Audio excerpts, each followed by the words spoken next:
You're working harder than ever, pushing yourself to the brink, forcing solutions that don't want to come, and somehow, everything feels harder than it should be. You're swimming against the current, grinding through resistance, convinced that if you just push harder, try harder, force harder, things will finally click into place. But what if I told you that everything you've been taught about effort and success is backwards? What if the reason everything feels so difficult isn't because you're not trying hard enough, but because you're trying too hard? Today, I want to challenge something fundamental about how you approach life. Because there's a difference between productive effort and counterproductive force. And once you understand this difference, everything, and I mean everything, becomes easier. I'm not talking about giving up or becoming lazy. I'm talking about discovering the difference between pushing a door that says pull and actually reading the sign. Same door, same destination, completely different experience. Stay with me, because what I'm about to share might completely change how you approach challenges, relationships, and goals. Let me start with a story that perfectly illustrates this principle. Last summer, I was trying to remove a bolt from my bike that had rusted in place. I'm not particularly handy, but I figured brute force would solve the problem. I pushed harder, twisted more aggressively, used every tool I could find. 20 minutes later, I had accomplished nothing except stripping the bolt head and nearly breaking my wrench. Frustrated and defeated, I called my neighbor, who took one look at the situation and said, "You need penetrating oil. Let it sit for 10 minutes, then it'll come right off." I was skeptical. How could doing less work better than doing more? But I tried it. 10 minutes later, the bolt turned with almost no effort at all. That moment taught me something profound about life. Sometimes the solution isn't more force. It's a different approach entirely. We live in a culture that worships struggle. We celebrate grinding, hustling, pushing through. We've been conditioned to believe that if something isn't working, we just need to try harder. But what if that's the exact thing keeping us stuck? Think about your own life for a moment. Where are you currently forcing things? Maybe you're forcing a relationship that feels like constant work. Maybe you're forcing a career path that drains your soul. Maybe you're forcing solutions to problems that seem to get more complicated the harder you try to solve them. Here's what I've discovered. When you're constantly meeting resistance, it's not because you need to push harder. It's because you're pushing in the wrong direction. Nature understands this perfectly. Water doesn't force its way around rocks. It finds the path of least resistance and, over time, shapes entire landscapes. Trees don't force their way through soil. They grow toward the light and let their roots find the nutrients they need. But somehow, we humans have convinced ourselves that struggle is noble, that ease is lazy, that if something comes naturally, it must not be worthwhile. Let me explain the difference between force and flow, because this distinction will change everything for you. Force feels like pushing uphill. It's characterized by tension, resistance, struggle, and exhaustion. When you're forcing, you feel like you're fighting the world, like everything is an uphill battle. Flow feels like moving with a current. It's characterized by ease, momentum, clarity, and energy.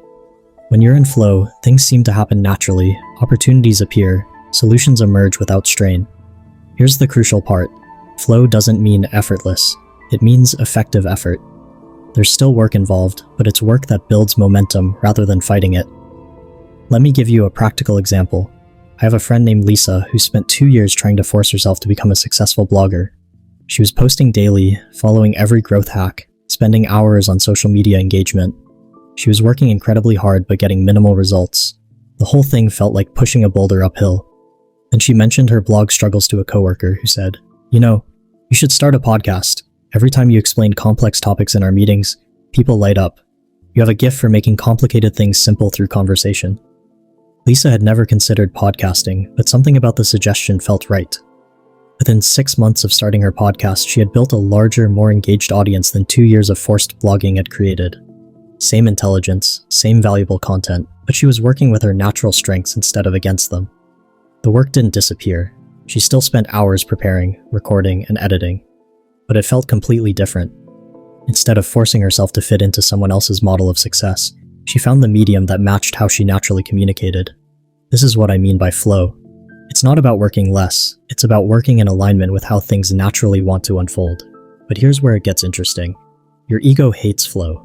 Your ego loves force because force feels heroic, struggle feels noble, and difficulty feels important. Flow feels almost too easy, and our culture has taught us to be suspicious of anything that comes easily. Here's something fascinating from psychology and neuroscience. When you force things, you actually create more of what you're trying to avoid. It's called the ironic process theory. The harder you try not to think about a white elephant, the more you think about white elephants. The more you force yourself to fall asleep, the more awake you become. The harder you try to make someone like you, the more you push them away. Your brain and nervous system are designed to detect and respond to force with resistance. It's a survival mechanism. When something is pushing against you, your natural response is to push back or escape. This applies to your relationship with yourself too. When you force yourself to change through willpower alone, your psyche eventually rebels. This is why most diets fail, why New Year's resolutions don't stick, why you can motivate yourself for a few weeks but can't sustain it long term. I learned this the hard way when I was trying to build a morning routine. I read about successful people who wake up at 5 a.m., meditate, exercise, journal, and tackle their most important work before breakfast. So I decided to force myself into this routine. For 2 weeks, I dragged myself out of bed at 5 a.m., fought through meditation sessions where my mind was racing, pushed through workouts that felt like punishment, and journaled meaningless entries just to check the box. By week 3, I was hitting snooze and sleeping until the last possible moment. I had created such negative associations with my morning routine that my brain was actively sabotaging it. Then I tried a different approach. Instead of forcing a prescribed routine, I asked myself, what would make me actually excited to get up in the morning? The answer surprised me. I love reading with coffee while it's quiet. That's it, so I started there. Just reading and coffee, no meditation, no exercise, no journaling, just something I genuinely enjoyed. Within a week, I was naturally waking up earlier because I was looking forward to that quiet reading time. And after a few weeks of establishing that one enjoyable habit, adding meditation felt natural. Then light stretching, then journaling. Same end goal, completely different approach. Instead of forcing myself into someone else's ideal morning, I built my routine around what naturally energized me. So how do you apply this in your actual life? Here's a framework I call the path of least resistance, and it works in every area. Step 1. Notice where you're forcing. Pay attention to areas of your life that feel like constant struggle. Where do you feel like you're swimming upstream? Where are you meeting consistent resistance despite significant effort? This isn't about giving up on challenging goals. It's about recognizing when your approach is creating unnecessary friction. Step 2. Ask better questions. Instead of how can I force this to work, ask what wants to emerge here.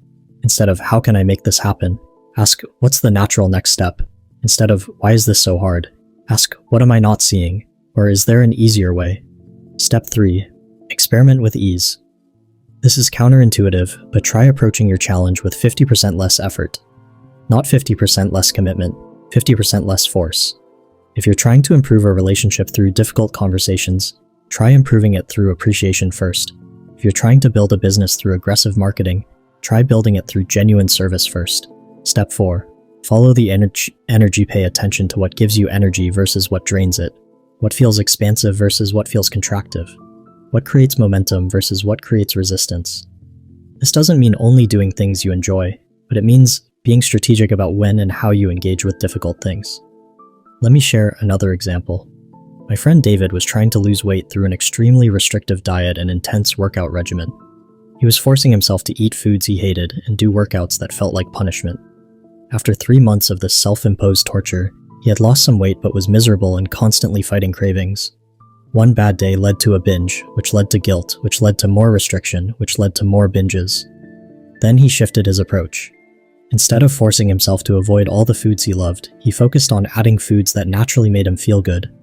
Instead of punishing workouts, he started with activities he actually enjoyed: hiking, dancing, playing basketball with friends. The result?